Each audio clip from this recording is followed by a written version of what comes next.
أعوذ بالله من الشيطان الرجيم بسم الله الرحمن الرحيم أولم يتفكروا ما بصاحبهم من جنة إن هو إلا نذير مبين۔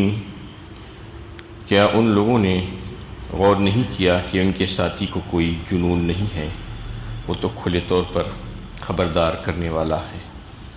یہ سورہ اعراف کی 184 نمبر کی آیت ہے۔ اس سے گزشتہ آیتوں میں ان کفار اور فجار کا حال بیان کیا گیا تھا، کیونکہ ان کی مالداری، ان کی عزت اور جاہ کو دیکھ کر کہیں کوئی دھوکے میں نہ پڑ جائے، اس کی وضاحت کرتے ہوئے یہ بات بتا دی گئی کہ ان کی تمام تر نافرمانیوں کے باوجود بھی اللہ تعالیٰ ان کو خوب نواز رہا ہے۔ اس کا مطلب یہ ہے کہ یہ استدراج ہے، ڈھیل ہے ان کے ساتھ، اور ان کی پکڑ فوراً نہیں ہو رہی ہے، ان کو مہلت اور موقع دیا جا رہا ہے۔ اس کا مطلب یہ نہیں کہ وہ اللہ کے محبوب ہیں، بلکہ ان کے ساتھ ڈھیل کا معاملہ چل رہا ہے۔ وَأُمْلِي لَهُمْ إِنَّ كَيْدِي مَتِينٌ، میں انہیں ڈھیل دے رہا ہوں لیکن میری تدبیر بڑی مضبوط ہے، میری پکڑ بہت مضبوط ہے۔ اور اس آیت میں غور و فکر کرنے کے لیے کہا گیا ہے کہ تمہارے ساتھی کو کوئی جنون نہیں ہے۔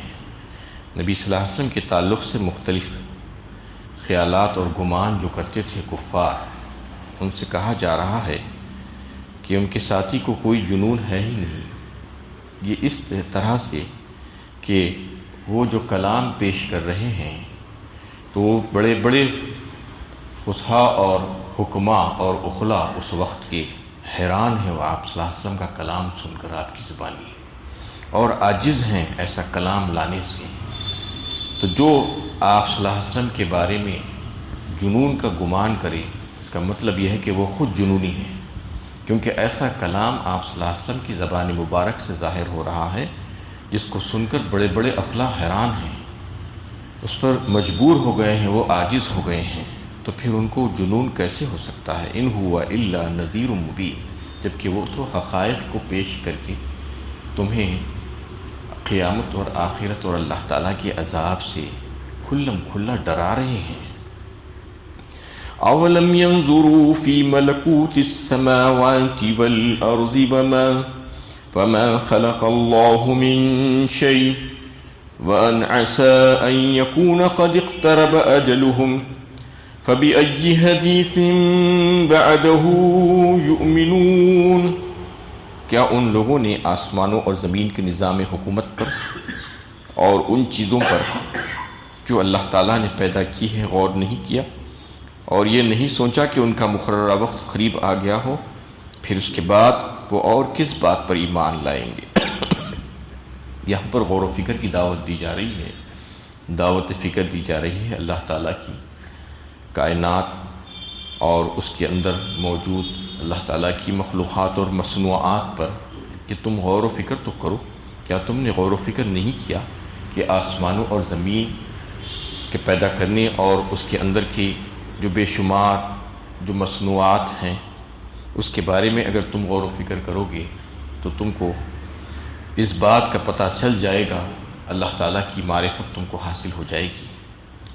اور جو لوگ یہ کرتے ہیں وہ بڑے عقل والے لوگ ہوتے ہیں۔ ان فی خلق السماوات والارض واختلاف اللیل والنہار لآیات لأولی الالباب، سورہ آل عمران 4 پارے میں اللہ تعالیٰ فرمایا کہ بے شک زمین و آسمان کی پیدائش اور رات اور دن کا آنا جانا، یہ عقل مندوں کے لیے اس میں بڑی نشانیاں ہیں۔ اور پھر وہ غور و فکر کرتے رہتے ہیں، رات اور دن کھڑے بیٹھے لیٹے وہ ہمیشہ غور و فکر کرتے رہتے ہیں اللہ تعالیٰ کی کائنات میں۔ یہ عقل مندوں کا کام ہے۔ تو اس میں اللہ تعالیٰ متوجہ کر رہے ہیں ان تمام لوگوں کو کہ دیکھو تو صحیح کہ اللہ تعالیٰ نے کائنات میں کس قدر نشانیاں رکھ کر چھوڑ دی ہیں تمہاری سمجھنے کے لیے کہ اللہ تعالیٰ کی معرفت تم کو اس سے حاصل ہو سکتی ہے۔ وَإِن مِّن شَيْءٍ إِلَّا يُسَبِّحُ بِحَمْدِهِ وَلَٰكِن لَّا تَفْقَهُونَ تَسْبِيحَهُمْ، فرمایا سورہ بنی اسرائیل 15ویں پارے میں کائنات کی کوئی شے ایسی نہیں ہے جو اللہ تعالیٰ کی تسبیح و تحمید اور پاکی اور حمد و ثنا بیان نہیں کر رہی ہے، لیکن تم اس کو سمجھ نہیں پاتے۔ ہر چیز اللہ تعالیٰ کی تسبیح بیان کر رہی ہے۔ تو اگر تھوڑا سا غور و فکر کریں اس میں تو یہ بات اچھی طریقے سے سمجھ میں آ سکتی ہے، اور ایمان لانے میں کوئی تکلف نہیں ہوگا تمہیں۔ وَأَنْ عَسَىٰ أَن يَكُونَ قَدِ اقْتَرَبَ أَجَلُهُمْ فرمایا۔ اس کے بعد یہ کہ اس بات پر بھی تم غور و فکر کرو کہ تم کو جو مہلت عمر اور فرصت جو دی گئی ہے، جو زندگی کی مدت وہ کتنی ہے نہیں معلوم۔ ہر انسان کو ایک مہلت عمر دی گئی ہے، اس کو ایک نہ ایک دن مر کر یہاں سے جانا ہے، لیکن اس کو پتہ نہیں کہ وہ کب مرنے والا ہے، اس کی موت کا وقت کب ہے۔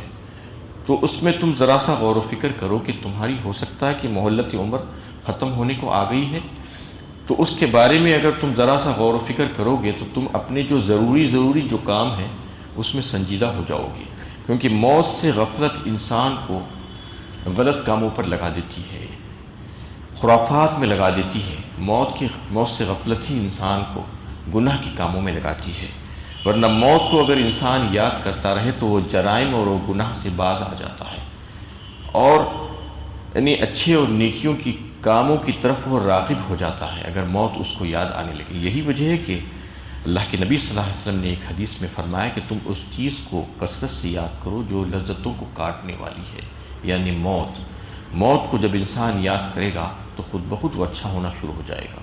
نہ صرف وہ اچھا ہوگا بلکہ اس کے اطراف و اکناف کا ماحول بھی اچھا ہو جائے گا۔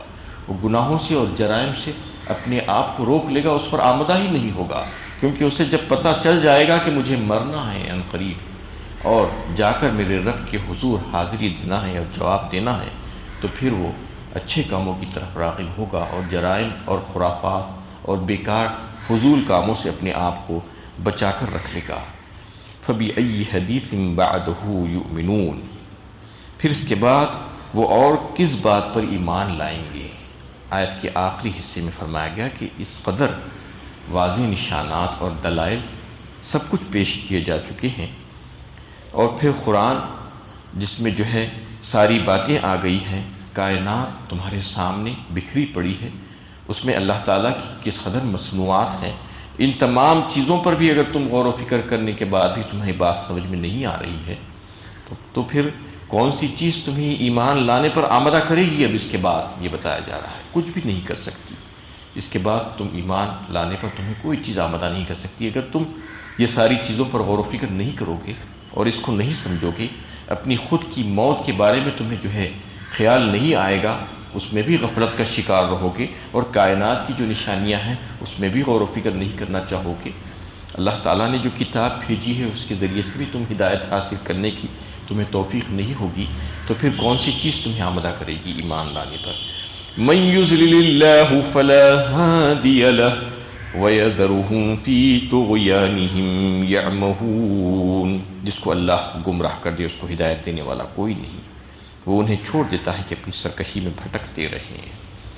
اب بتایا جا رہا ہے کہ اللہ کے نبی صلی اللہ علیہ وسلم ان کفار اور منکرین کی وجہ سے بڑے جو ہے افسوس کرتے اور غمزدہ رہتے کہ یہ لوگ بات نہیں مان رہے ہیں۔ جب ان کے سامنے حق کو پیش کیا گیا ہے، مختلف انداز میں کھول کر بیان کر دیا، اس کے باوجود بھی وہ ہدایت نہیں پا رہے ہیں، اسلام میں داخل نہیں ہو رہے ہیں، تو اللہ تعالیٰ اس آیت میں فرما رہے ہیں آپ کو فکر کرنے کی ضرورت نہیں ہے۔ آپ کا جو فرض منصبی تھا کہ لوگوں کو مؤثر انداز میں حقائق کھول کر بیان کر دیں اور اللہ کا پیغام ان تک پہنچا دیں، وہ آپ نے کر دیا۔ اگر اس کے بعد بھی وہ جھٹلا رہے ہیں تو یہ اللہ تعالیٰ کی طرف سے ہے۔ اللہ تعالیٰ ایسے لوگوں کو ہدایت نہیں دیتے، اور اللہ تعالیٰ جس کو گمراہی کی گڑھے میں ڈھکیل دے اس کو ہدایت دینے والا کون ہے؟ اس کو کوئی ہدایت نہیں دے سکتا، کیونکہ حق کے سامنے آنے کے باوجود بھی اگر کوئی اپنی آنکھیں بند کر لیتا ہے اور اس کو قبول کرنا نہیں چاہتا، اس کے تمام تر دلائل دیکھنے اور سننے کے باوجود بھی اگر اس کو ماننا نہیں چاہتا، تو پھر ایسے لوگوں کے لیے راستے بند ہو جاتے ہیں۔ ختم اللہ علی قلوبہم وسمعہم وعلی ابصارہم غشاوہ فرمایا، مہر لگا دی جاتی ہے ان کے دل اور دماغ پر، اور ان کے کانوں اور ان کی آنکھوں کو جو ہے سامنے پردہ ڈال دیا جاتا ہے۔ تو فرمایا گیا ہے کہ آپ نے تو اپنی ذمہ داری نبھا دی، آپ کو فکر کرنے کی ضرورت نہیں. وَإِن كَذَّبُوكَ فَقُل لِّي عَمَلِي وَلَكُمْ عَمَلُكُمْ أَنْتُمْ بَرِيئُونَ مِمَّا عَمَلُوا وَأَنَا بَرِيءٌ مِمَّا تَعْمَلُونَ. سورہ یونس 11ویں پارے میں فرما دیا گیا کہ اگر اس کے بعد بھی آپ کو جھٹلاتے ہیں وہ لوگ تو کہہ دو کہ میرا عمل میرے لیے اور تمہارا عمل تمہارے لیے، میں تمہارے عملوں سے بری الذمہ ہوں اور تم میرے عملوں کے بارے میں نہیں پوچھے جاؤ گے. یعنی ہمارا عمل ہمارے ساتھ رہے گا، میری جو ذمہ داری تھی وہ ذمہ داری میں نے نبھا دی ہے. وَيَذَرُهُمْ فِي طُغْيَانِهِمْ يَعْمَهُونَ. اور پھر انہیں اللہ تعالیٰ چھوڑ دیتا ہے اپنی سرکشی میں پھٹکنے کے لیے. يَسْأَلُونَكَ عَنِ السَّاعَةِ أَيَّانَ مُرْسَاهَا قُلْ إِنَّمَا عِلْمُهَا عِندَ رَبِّي لَا يُجَلِّيهَا لِوَقْتِهَا إِلَّا هُوَ ثَقُلَتْ فِي السَّمَاوَاتِ وَالْأَرْضِ لَا تَأْتِيكُمْ إِلَّا بَغْتَةً يَسْأَلُونَكَ كَأَنَّكَ حَفِيٌّ عَنْهَا قُلْ إِنَّمَا عِلْمُهَا عِندَ اللَّهِ وَلَكِنَّ أَكْثَرَ النَّاسِ لَا يَعْلَمُونَ. وہ تم سے اس گھڑی کے بارے میں پوچھتے ہیں کہ وہ کب آئے گی. کہو اس کا علم تو میرے رب ہی کو ہے، وہی اس کو اس وقت پر ظاہر کرے گا اس کے وقت پر. آسمان اور زمین میں وہ بوجھ بن گئی ہے، وہ تم پر اچانک آئے گی. تم سے وہ اس طرح پوچھتے ہیں گویا کہ اس کا وقت تمہیں معلوم ہی ہے. کہو اس کا علم تو صرف اللہ ہی کو ہے لیکن اکثر لوگ نہیں جانتے. اس میں ایک لفظ آیا ہے ساعہ. ساعہ کہتے ہیں کہ ساری کائنات کی موت کا دن یعنی قیامت، یا وہ دن جس دن ساری مخلوقات کو اٹھا کر رب العالمین کے دربار میں پیش کیا دیا جائے گا حساب و کتاب کے لیے. اسے قیامت یا ساعہ بھی کہا جاتا ہے. تو کفار مکہ اور قریش آپ صلی اللہ علیہ وسلم سے مزاح کرتے، استہزاء کرتے ہوئے آپ سے سوال کرتے تھے. یسألونک عن الساعہ، کب آئے گی، ایان مرساہا، کہ وہ جس کا آپ تذکرہ کرتے رہتے ہیں بار بار اور ہم کو ڈراتے رہتے ہیں کہ اگر ہم حکم نہیں مانیں گے تو قیامت آ جائے گی اور عذاب آ جائے گا. تو بتاؤ تو صحیح کہ وہ قیامت کب آئے گی، آخر وہ دن کون سا ہے، وہ سال کون سا ہے اس کے بارے میں پوچھتے. اور یہ کہتے کہ ہماری رشتہ داری کا واسطہ اس بات کا تقاضا کرتا ہے کہ آپ ہمیں کم از کم اس کے بارے میں بتا تو دیں تاکہ ہم اس کی تیاری کر سکیں، دوسرے لوگوں کو بتائیں یا نہ بتائیں. تو اس میں وہ سوال جو کرتے تھے وہ لوگ آپ صلی اللہ علیہ وسلم سے مذاق کرتے ہوئے اس کا تذکرہ اللہ تعالیٰ فرما رہے ہیں. قُلْ إِنَّمَا عِلْمُهَا عِندَ رَبِّي، کہہ دیجیے ان سے کہ اس کا علم تو میرے رب ہی کے پاس ہے اور کسی اور کو اس کا علم نہیں دیا گیا ہے. ہاں اس کی بہت سی علامات اور آثار اللہ کے نبی صلی اللہ علیہ وسلم نے اللہ کے حکم سے لوگوں کو بتا دیے ہیں. مختلف علاماتوں کا اظہار آپ صلی اللہ علیہ وسلم نے فرمایا. سب سے بڑی علامت آپ صلی اللہ علیہ وسلم نے یہ فرمائی کہ میری بعثت جو ہوئی ہے، میں خاتم الانبیاء ہوں، سب سے آخر میں آنے والا، میرے بعد کوئی نبی نہیں، میرے اور قیامت کے بیچ میں کوئی نبی اعلیٰ نہیں ہے، اس لیے کہ قیامت قریب ہے. قرب قیامت کی نشانیوں میں سے میں بھی ایک نشانی ہوں. اسی طریقے سے شق القمر کا جو واقعہ اقتربت الساعۃ وانشق القمر کہہ کر فرما دیا گیا 27ویں پارے میں کہ چاند شق ہو گیا، پھٹ گیا اور قیامت قریب آ گئی. تو وہ نشانیاں بھی آپ صلی اللہ علیہ وسلم نے بتلا دی تھی اور اپنے انگلی کے اشارے سے بتلا دیا تھا کہ دونوں انگلیوں کے درمیان جتنا فاصلہ ہے بس مجھ میں اور قیامت میں اتنا ہی فاصلہ ہے. اور پھر درمیانی جو واقعات پیش آئیں گے قرب قیامت کی جو نشانیاں ہیں، جو علامتیں ہیں، وہ کئی ایک آپ صلی اللہ علیہ وسلم نے بتائی تھی. متواتر احادیث سے وہ بات ثابت ہے اور اس میں سے اکثر جو ہے آج پیش آ چکی ہیں. شاید ہی کوئی ایسی بچی ہوئی ہیں جو آپ صلی اللہ علیہ وسلم نے جو قرب قیامت کی نشانیوں میں سے جو نشانیاں بتلائی تھی وہ نہیں آئی ہو. اب بالکل آخری واقعے کی جو نشانیاں پیش آنے والی ہیں، بالکل آخری وقت قرب قیامت کی، وہ آنی باقی ہے. وہ 10 نشانیاں ہیں جو ساری نشانیاں اور علامتوں کے بارے میں اس سے پہلے بھی جو ہے تفصیل سے گفتگو ہو چکی ہے. تو اس میں وہ لوگ آپ صلی اللہ علیہ وسلم سے جو سوال کرتے تھے تو ان کو کہہ دیا گیا ہے کہ اس کا علم سوائے اللہ کے کسی کے پاس نہیں ہے. ان اللہ عنده علم الساعہ، سورہ لقمان 21ویں پارے میں اللہ تعالیٰ نے یہ بات واضح فرمائی کہ 5 چیزوں کا ذکر کرتے ہوئے کہ اس کا علم سوائے اللہ کے کسی اور کو نہیں دیا گیا ہے. کوئی نبی، کوئی فرشتہ، کوئی ولی، کسی کے پاس علم نہیں ہے، جس میں سے قیامت کا علم بھی ہے.